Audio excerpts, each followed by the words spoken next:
శ్రీ సీతారామచంద్ర భగవాన్కి జై. మీ అందరికీ శుభం జరగాలని కోరుకుంటూ శ్రీరామనవమి పర్వదినం శుభాకాంక్షలతో మరో కొత్త వీడియోతో మీ ముందుకు వచ్చేసిందండి మన ఛానల్. ఈరోజు మనం ఈ వీడియోలో 2025వ సంవత్సరం ఏప్రిల్ 6వ తేదీ ఆదివారం రోజు ఇంట్లో సులువుగా శ్రీ సీతారాములను ఎలా పూజ చేసుకోవాలి, ముఖ్యంగా ఈరోజు నైవేద్యం ఏమిటి, ఎలా చేయాలి, ముఖ్యంగా ఈరోజు ఏం చేయాలి, అసలు స్వామివారికి ప్రీతికరమైనవి ఏమి పఠించాలి, విశిష్టత, మనకున్నటువంటి ఆటంకాలన్నీ కూడా తొలగి పనులు దిగ్విజయంగా జరగాలంటే ఏమి చేయాలి, స్నానాలు, వసంత నవరాత్రులు చేయలేని వారు ముఖ్యంగా ఈరోజు ఏం చేయాలి, వివాహం కాని వారు ఏమి చేయాలి, ఇవన్నీ కూడా క్లియర్గా ఈ వీడియోలో చూద్దాము ఫ్రెండ్స్. మన తెలుగువారికి ఉగాది తర్వాత వచ్చేటటువంటి ముఖ్యమైన పండుగ శ్రీరామనవమి పర్వదినము. శ్రీరాముడు జన్మించిన రోజుగా అంటే త్రేతాయుగంలో వసంత ఋతువులో చైత్ర శుద్ధ నవమి నాడు గురువారం రోజు పునర్వసు నక్షత్రంలో కర్కాటక లగ్నంలో అభిజిత్ ముహూర్తంలో అంటే మధ్యాహ్నం 12 గంటల సమయంలో శ్రీ మహావిష్ణువు యొక్క 7వ అవతారముగా కౌసల్యపుత్రునిగా మన రామయ్య తండ్రి అయిన శ్రీరామచంద్రుడు ఈ భూమి మీద జన్మించారు. 14 ఏళ్ల అరణ్యవాసం తర్వాత అయోధ్య చేరుకున్న శ్రీరామచంద్రునికి ఈరోజే పట్టాభిషేకం జరిగిందని, శ్రీ సీతారాముల కళ్యాణం కూడా ఈరోజే జరిగిందని, అందుకే ఈ రోజుకి అంత విశిష్టత ఉందని, అందుకే మనం శ్రీరామనవమి పర్వదినముగా జరుపుకుంటాము.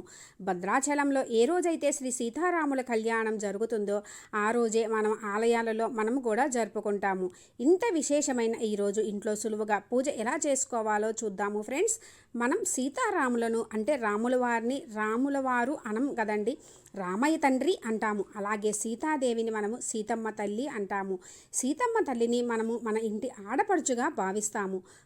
కాబట్టి ఈ శ్రీరామనవమి అంటే ఏంటి, సీతారాముల కళ్యాణం అంటే మన ఇంట్లో జరిగే మన ఆడపడుచు వివాహంగా భావిస్తామండి. అందుకే చక్కగా ఈరోజు పొద్దున్నే నిద్రలేచి ఇల్లంతా కూడా శుభ్రం చేసుకొని చక్కగా తలస్నానం చేసి మనము కూడా నిండు ముత్తైదువులాగా ఉండాలండి. ఇప్పుడు మనము పెళ్లి చూడడానికి వెళ్తున్నాము అంటే పట్టు చీరలు కట్టుకొని, నగలు పెట్టుకొని, చేతి నిండా గాజులు, తాళికి పసుపు కుంకుమ, కాళ్ళకి పసుపు రాసుకొని, నుదుటిన బొట్టు పెట్టుకొని నిండుగా ముత్తైదువులాగా రెడీ అయ్యి వెళ్ళాలండి. మనం ఈరోజు తప్పకుండా ఇంట్లో పూజ చేసుకున్నాక ఆలయ దర్శనం చేసుకొని సీతారాముల కళ్యాణం చూస్తాం కదండి.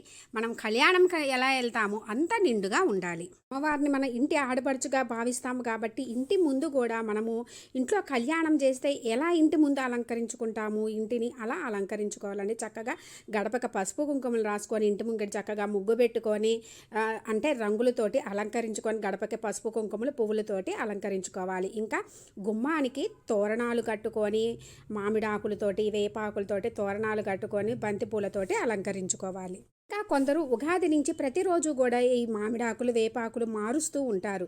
అలా మారుచుకుంటే మనకి ఇంట్లోకి కూడా సూక్ష్మక్రిములు రావని, గడపక పసుపు కుంకుమలు రాయడం వల్ల ఇంట్లోకి సూక్ష్మక్రిములు రాకుండా మంచి జరుగుతుందని కూడా చెప్తూ ఉంటారు ఫ్రెండ్స్. మన పెద్దలు పెట్టేటటువంటి ఏవైనా సాంప్రదాయాలు కానీ, పండుగలు, నైవేద్యాలు, వీటి అన్నిటి వెనుక కూడా ఎన్నో ఆరోగ్య రహస్యాలు ఉన్నాయి. అందుకే మనము కూడా పాటిస్తే మంచిది. అందులో మనము ఈరోజు నైవేద్యముగా మనకి పానకం, వడపప్పు, పచ్చి సలిమిడి పెడతారు. ఈ ఎండాకాలంకి తగ్గట్టు ఇవి తినడం వలన ఎన్నో ఆరోగ్య రహస్యాలు కూడా చేకూరుతాయి. ఈరోజు నైవేద్యాలైనటువంటి పానకం, వడపప్పు, పచ్చి సలిమిడి ఎలా చేయాలో చూద్దాము. ఇంకా స్వామివారికి ఈరోజు అరటి పండ్లు కూడా నివేదన చేస్తారని ముందుగా పానకం ఎలా తయారు చేసుకోవాలో చూద్దాం. ఒక బౌల్ తీసుకొని అందులో తగినంత వాటర్ పోసుకొని బెల్లం వేసుకోవాలి. దాన్ని కొంచెం బాగా దంచి వేసుకుంటే మనకు తొందరగా కూర కడుగుతుంది అనమాట. అందులోనే కొంచెం ఇలాచి ఒక రోలు కానీ లేదంటే మిక్సీ జార్ కానీ తీసుకొని ఇలాచి మరియు మిరియాలు దంచుకొని అందులో ఆ వాటర్లో యాడ్ చేసుకోవాలి. ఈ లోపల మనకి బెల్లం కూడా కరుగుతుంది కదండి. చక్కగా చేతితోటి మెదిపేసుకొని బెల్లాన్ని ఈ పౌడర్ అంతా కూడా వేసుకొని బాగా కలుపుకోవాలి. ఈ ప్రసాదాలన్నీ కూడా ఈ మండుటెండల్లో మనకి చలువ చేయడానికి, మళ్ళా మిరియాలు ఇవన్నీ కూడా ఆరోగ్యం దాగి ఉంటాయండి. ఇంకా మీకు క్లియర్గా కావాలి అనుకుంటే కనుక ఈ వీడియో క్లియర్గా ప్రసాదాలు ఎలా, అసలు ఎందులో ఏమేమి ఆరోగ్య రహస్యాలు ఉన్నాయి, ఇవన్నీ కూడా క్లియర్గా నేను అప్లోడ్ చేసిన వీడియో ఉంది ఫ్రెండ్స్. ఇంట్రెస్ట్ ఉంటే విజిట్ చేయండి. అన్నీ కూడా చక్కగా మిక్స్ చేసుకొని ఒకసారి వడగొట్టుకున్నట్లయితే మనకి పైన ఈ నలకలు ఉన్నాయి అనుకోండి, కొంచెం మిరియాలు కానీ లేదా ఇలాచీ కానీ తగిలితే పిల్లలకు కొంతమంది తాగరు. అందుకని చక్కగా వడగొట్టుకొని కొంచెం వాటర్ చూసుకొని ఇంకొంచెం యాడ్ చేసుకొని స్వామివారికి నివేదన ఎందులో అయితే చేయాలి అనుకుంటున్నామో అందులో చక్కగా ఆ బౌల్లోనో గ్లాస్లోనో పెట్టుకొని తప్పకుండా ఈరోజైతే స్వామివారికి సమర్పించే ప్రతి నైవేద్యం మీద కూడా తులసి దళం పెట్టాలండి. పానకం అంటే పిల్లలు ఇష్టంగా కూడా తాగుతారు. ఈ ఎండకి మంచిది. మనం ఎక్కువ చేసుకొని ఎవరికైనా కూడా ప్రసాదంగా ఇస్తే ఇంకా చాలా మంచిదండి. ఇది ఎండాకాలం కాబట్టి చక్కగా కొత్త కుండ తెచ్చుకొని అందులో పెట్టుకొని స్వామివారికి సమర్పించి మనం అందులో వాటర్ తాగుతూ ఉన్నా మంచిదే. ఇంకా వడపప్పు ఎలా చేసుకోవాలో చూద్దాము. మనకి పెసరపప్పు ఉంటాయి కదండి, అవి తీసుకొని చక్కగా ఒకసారి కడుక్కొని ఒక 2 గంటలు నానితే సరిపోతుంది. నానిన తర్వాత వడగొట్టుకోవాలి. లేదంటే ఆ వాటర్ ఉండి స్మెల్ వస్తుంది. వడగొట్టుకుంటాము కాబట్టి వడపప్పు అంటాము. ఇది ఎండాకాలంలో బాగా చలువ చేస్తుంది. వడపప్పులాగా కాకుండా అందులో కొంచెం బెల్లం పెట్టి తులసి దళం పెట్టి సమర్పించుకోవాలి. ఇంకా చలిమిడి ఎలా తయారు చేయాలో చూద్దాము ఫ్రెండ్స్. మనకు కావాల్సినన్ని బియ్యం తీసుకొని అందులో కడిగిన తర్వాత వాటర్ పోసి ఒక 4 గంటల నానబెట్టుకోవాలి. నానబెట్టుకున్న తర్వాత నీళ్ళన్నీ వంపేసి ఒక క్లాత్ మీద ఆరబెట్టుకొని ఇప్పుడు మిక్సీ జార్లో మనము అంతా కూడా మిక్సీ జార్లో పట్టుకొని మనము జల్లించుకోవాలండి. లేదు రెడీమేడ్ అయినా కూడా తెచ్చి చేసుకోవచ్చు.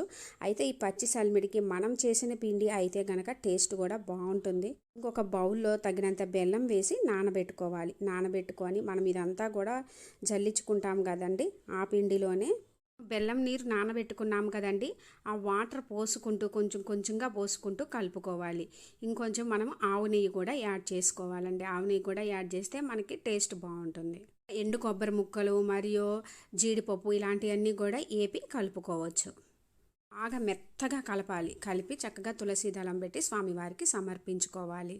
నీరు మజ్జిగ కూడా చేస్తారండి. ఈ ప్రసాదాలన్నీ కూడా మనం ఎక్కువ క్వాంటిటీ చేసుకొని ఇంట్లో అందరం తీసుకున్న తర్వాత ఆలయంకి తీసుకువెళ్ళి నలుగురికి పంచితే కూడా మంచిది. ఇప్పుడు పూజ ఎక్కడ చేయాలి అనుకుంటున్నామో అక్కడ, అంటే పూజా రూమ్లో లేదా విడిగా పీఠం వేసి ప్రతిష్ఠించి రాముల వారిని పెట్టుకొని చేసుకోవాలనుకుంటే అక్కడ అయినా కూడా చేసుకోవచ్చు.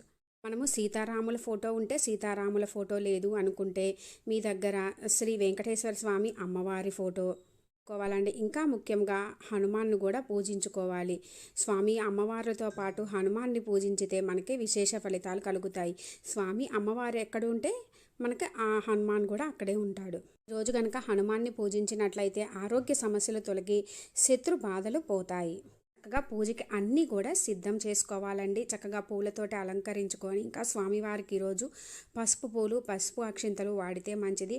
మనకి అయోధ్యలో బాలరాముని విగ్రహ ప్రతిష్ఠ తర్వాత వస్తున్న మొట్టమొదటి శ్రీరామనవమి పర్వదినం అండి. తప్పకుండా మనము కూడా బాగా పాలు పంచుకొని చేసుకోవాలి. ఈ పాలు కూడా మనము చక్కగా ఆవు నెయ్యి, లేదు అనుకుంటే నువ్వుల నూనె వాడుకోవచ్చండి. పువ్వులతోటి చక్కగా అలంకరించుకోవాలి. నేనైతే పిండి ప్రమిదలు చేసుకున్నాను. పిండి ప్రమిదలు ఎలా చేసుకోవాలి కూడా నేను అప్లోడ్ చేసిన వీడియో ఉంది ఫ్రెండ్స్, ఇంట్రెస్ట్ ఉంటే విజిట్ చేయండి. ఒక ప్రమిది మీద శ్రీరామ అని మరియు నామాలు పెట్టుకున్నానండి. చక్కగా అలంకరించుకున్నాను. అసలు శ్రీరామనవమి అంటేనే 9 రోజుల పండుగ. అందుకే 9 దీపాలు వెలిగిస్తే మంచిది. ఇంకా వసంత నవరాత్రులు చేసుకోలేని వాళ్ళు ఈరోజు ఈ విధంగా గనక 9 పిండి దీపాలు పెట్టి అమ్మవారిని అలంకరించుకున్నా మంచిది. నవరాత్రులు చేసేవారు కూడా అమ్మవారి ముందు వెలిగించుకున్నా చాలా మంచిదండి. 7 లేదంటే 9 దీపాలు వెలిగించుకోవాలి. 3, 5, 7, 9, 11 లేదా ఒక్కటే పిండి ప్రమిద పెట్టేసి 9 లేదా 7 ఒత్తులు కూడా వేసుకొని వెలిగించుకోవచ్చు.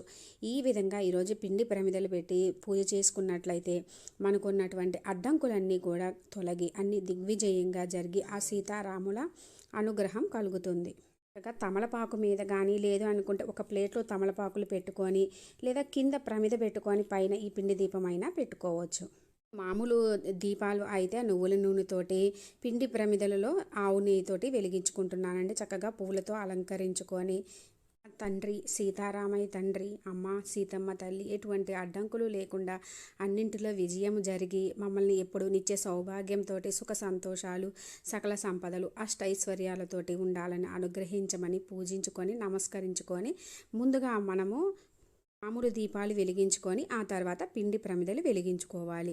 కొంచెం మనకి గుంట ఎక్కువగా ఉందనుకోండి, మన పూజ అయ్యే వరకు కూడా వెలుగుతూ ఉంటాయి.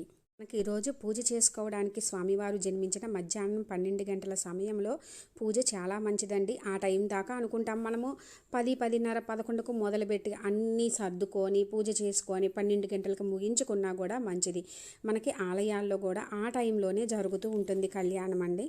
ముందుగా ఆ గణనాథుని అందులో మనకి ఈరోజు బుధవారం కూడానండి ఎటువంటి విఘ్నాలు లేకుండా చేయమని పువ్వులు అక్షింతలతోటి స్వామివారి అష్టోత్తరము చదువుకొని దీపం చూపించి ఏదైనా ఫ్రూట్ కానీ ఏదైనా సరే లేదా బెల్లం ముక్క కానీ సమర్పించుకోవాలి. ఇప్పుడు స్వామి అమ్మవార్లని చక్కగా పువ్వులు అక్షింతలు ఇంకా ముఖ్యంగా స్వామివారికి ఎంతో ప్రీతికరమైన తులసి దళము సమర్పిస్తూ శ్రీరామ అష్టోత్తరము, ఆ సీతమ్మ తల్లి అష్టోత్తరము, శ్రీరామ రక్షా స్తోత్రము, శ్రీరామాయణము, శ్రీరామ అష్టకము, శ్రీరామ సహస్రనామము, ఇంకా ఈరోజు మనము అంటే వసంత నవరాత్రులకు కూడా కాబట్టి లలిత సహస్రనామము అన్నీ కూడా చక్కగా చదువుకుంటూ పువ్వులు అక్షింతలు తులసి దళాలు వీటితోటి పూజించుకోవాలి. ఇవన్నీ చదవలేకపోయినా కూడా శ్రీరామ అని పఠించిన అంటే 108 సార్లు పఠించినా కూడా మంచిది. శ్రీరామ అని పఠిస్తే మొండి వ్యాధులు కూడా నయం చేసే శక్తి శ్రీరామ మంత్రంకి ఉంది. శ్రీరామ పట్టాభిషేకం అధ్యాయం చదివితే ఈరోజు సకల శుభాలు కలుగుతాయి. ఇంకా మనము తమలపాకు మీద శ్రీరామ అని రాసి ఆ తమలపాకు స్వామివారి పాదాల చెంత సమర్పిస్తే మనకి ఎంత శుభం కలుగుతుందంటే నేను చెప్పలేనండి. అలా రాసి పెట్టిన తర్వాత కలిగేది చూస్తే మనకే తెలుస్తుందన్నమాట. శక్తి ఉంది. ప్రతినిత్యము పఠిస్తే చాలా మంచిది. మనము తమలపాకుని శుభ్రం చేసుకొని తమలపాకు మీద సింధూరము మనకి నువ్వుల నూనె లేదా వాటర్లో కలుపుకొని శ్రీరామ అని రాసి స్వామివారి పాదాల చెంత ఉంచుకోవాలి. ఇలా రాయాలి అనేది క్లియర్గా అప్లోడ్ చేసిన వీడియో ఉంది ఫ్రెండ్స్. చక్కగా ఆదర్శ దంపతులైన ఆ సీతారాముల్ని పూజిస్తున్నాము కాబట్టి భార్యాభర్తలు ఇద్దరూ కలిసి కూర్చొని పిల్లలతో కలిసి కూర్చొని చేసుకుంటే చాలా మంచిదండి పూజ. ఇప్పుడు మనం చేసుకున్న ప్రసాదాలన్నీ కూడా స్వామివారి చెంత ఉంచి సమర్పిస్తూ చక్కగా తాంబూలము ఇవన్నీ కూడా పెట్టుకోవాలి. అమ్మవారికి సమర్పించిన తర్వాత చక్కగా ధూపం వేసుకోవాలి. ధూపం వేసుకొని కొబ్బరికాయ కొట్టుకొని హారతి ఇచ్చుకోవాలి. మనం హారతి ఇచ్చుకునేటప్పుడు ఇంట్లో అందరూ కలిసి కూర్చోవాలండి. చక్కగా హారతి ఇచ్చుకోవాలి. శ్రీరామ రామ రామేతి రమే రామే మనోరమే సహస్రనామ తత్తుల్యం రామనామ వరాననే. చక్కగా పూజ అంతా అయిన తర్వాత తలుపు కొంచెం దగ్గరికి వేసి ఉంచుతాము. ఎందుకంటే స్వామివారు వచ్చి ఆ నైవేద్యాలు స్వీకరిస్తారని మన పెద్దల నమ్మకము. తర్వాత తలుపు తీసి చక్కగా స్వామివారి పాదాల చెంత ఉంచినటువంటి అక్షింతలు అందరూ తల మీద వేసుకోవాలి. చక్కగా ఇంట్లో పూజ అంతా అయిన తర్వాత ఈరోజు మనం తప్పకుండా చేయవలసింది ఆలయ దర్శనము. మనకి నానుడి ఉందని కదండి, రామాలయం లేని ఊరే ఉండదు. ఇంకా మనకి ప్రతి వైష్ణవాలయంలో కూడా సీతారాముల కళ్యాణం జరుగుతుంది. ఆలయ దర్శనం చేసుకొని ఆలయంలో జరిగేటటువంటి ఈరోజు కళ్యాణంలో పాలు పంచుకున్న చూసి తరించిన దానము వాటిల్లో మనము పాలు పంచుకొని ఏమన్నా మనకి తోచింది ఇచ్చిన లేదా స్వామివారికి అమ్మవారికి పట్టు వస్త్రాలు తీసుకువెళ్ళిన అక్షింతలు మనం చేసుకెళ్ళి అక్షింతల్లో కలిపినా కూడా చాలా అంటే చాలా మంచిది. ఈరోజు కళ్యాణం జరిగిన తర్వాత అక్షింతలు తల మీద వేసుకున్న పెళ్లి కాని వారికి పెళ్ళి అవుతుంది. పెళ్ళి అయిన వారికి సౌభాగ్యం నిండు నూరేళ్ళు ఉంటుంది. ఈరోజు ఎవరైనా పేదలకి అన్నదానం చేసినా మంచిది. మనకి ఈరోజు పూజ అంతా అయిన తర్వాత ఎవరైనా ముత్తైదువుల్ని ఇంటికి పిలిచి వాళ్ళకి మూలము ఇంకా కుదిరితే శ్రీరామ రక్షా స్తోత్రము ఇంకా నిత్య పూజ పుస్తకాలు ఇస్తే సౌభాగ్యం నిండు నూరేళ్ళు ఉంటుంది. ముఖ్యంగా ఈరోజు మనం చేయవలసింది ఏంటంటే మనకి టీవీలలో భద్రాచలంలో రామాలయంలో మనకి రాముల వారి సీతారాముల కళ్యాణం లైవ్ వస్తుందండి. చక్కగా కూర్చొని ఆ కళ్యాణం ఇంట్లో అందరూ కూడా చూసినా మంచిది. కాకుండా అయితే ఆలయ దర్శనం ఈరోజు చేసుకోవాలి. ఉదయం కుదరకపోయినా కూడా మనం సాయంత్రం వేళల్లో వెళ్ళి అక్కడ సీతారాముని దర్శించుకొని ఆ అక్షింతలు మాత్రం తల మీద వేసుకోవాలి. ఊర్లలో అయితే ప్రతి వీధికి కూడా చక్కగా మండపాలు కట్టి చక్కగా సీతారాముల కళ్యాణం చేసి ప్రతినిత్యము కూడా పండగలాగా పెళ్ళికి మనం ఎలా చేసుకుంటాం అలా 16 రోజుల వరకు కూడా చేసుకో ఉంటారు. మా చిన్నప్పుడు అయితే అసలు సీతారాముల కళ్యాణం అంటే మన ఇళ్ళల్లో కళ్యాణం జరిగితే ఎలా ఉంటుందో అలా కన్నుల పండుగగా 16 రోజులు జరిగేదండి. ఉపవాసం విషయానికి వస్తే ముందే చెప్పడం మర్చిపోయాను ఫ్రెండ్స్. ఈరోజు తప్పకుండా ఉపవాసం ఉండాలని నియమం ఏమీ లేదు. ఇంకా లేదు అనుకుంటే మనకి పూజ అయ్యే వరకు తినకుండా ఉంటే మంచిది. ఎప్పుడు కదిలించాలి అంటే సాయంత్రం యథావిధిగా పూజ చేసుకోవాలి. మనకి ఈరోజు ఇంత పూజ చేసుకొని కదిలించాం కాబట్టి తర్వాత రోజు పొద్దున్నే అన్నీ కదిలించి తీసుకోవచ్చండి. దీపం పెట్టి కొండెక్కాక కదిలించి తీసుకుంటే మంచిది. విడిగా ప్రతిష్ఠించుకునే వాళ్ళైనా సరే అంతే చేసుకోవాలి. పూజా రూమ్లో అయితే మనం అన్ని పువ్వులు అన్నీ కూడా సర్దుకొని, పూలు అయితే మనము ఎవరు తొక్కని ప్లేస్లో కానీ కాలువలో కానీ వేస్తాము. పిండి ప్రమిదలను అయితే కొంచెం నైవేద్యంగా స్వీకరించి ఆవులకు పెడితే ఇంకా మంచిదండి. దగ్గరలో ఒకవేళ ఆవులు దొరక్కపోతే ఎక్కడైనా కాలువలో కలిపిరండి. ఫ్రెండ్స్, నాకు తెలిసిన నేను చేసుకునే శ్రీరామనవమి పర్వదినం రోజు చేసుకునే పూజా విధానాన్ని మీతోటి షేర్ చేసుకున్నాను. ఫ్రెండ్స్, మీకు ఇంకా ఏమన్నా డౌట్స్ ఉంటే కామెంట్ సెక్షన్లో అడగండి, రిప్లై ఇస్తాను. ఎంతో విశేషమైన సీతారాముల కళ్యాణం జరిగే శ్రీరామనవమి పర్వదినం రోజు ఆదర్శ పురుషుడు మన రామయ్య తండ్రి అయిన ఆ శ్రీరాముణ్ణి, ఆదర్శ నారీ శిరోమణి అయిన ఆ సీతమ్మ తల్లిని భక్తి శ్రద్ధలతో మనస్ఫూర్తిగా పూజించుకొని కళ్యాణం చూసి అక్షింతలు వేసుకొని సీతారాముల అనుగ్రహంతో మీకు అన్నింటా విజయం చేకూరాలని కోరుకుంటూ, అష్టైశ్వర్యాలు, సౌభాగ్యం, ఆయురారోగ్యాలు, సకల సంపదలు కలగాలని కోరుకుంటూ, థ్యాంక్స్ ఫర్ వాచింగ్.